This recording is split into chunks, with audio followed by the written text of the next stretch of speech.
Il est 7h14. Vous posez vos questions santé au médecin d'Europe 1 sur le hashtag Radio Ouverte. Bonjour Jimmy Mohamed.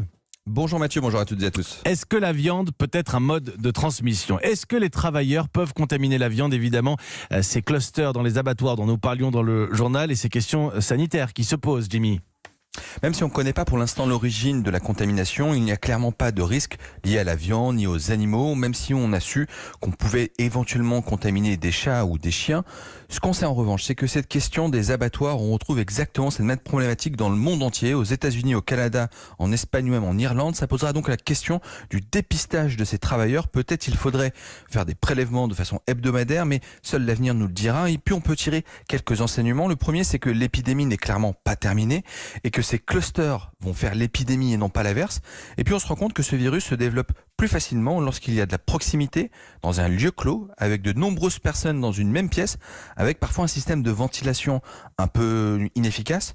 Le jackpot, c'est si ces personnes parlent, mangent ou chantent. Enfin, soyons très vigilants.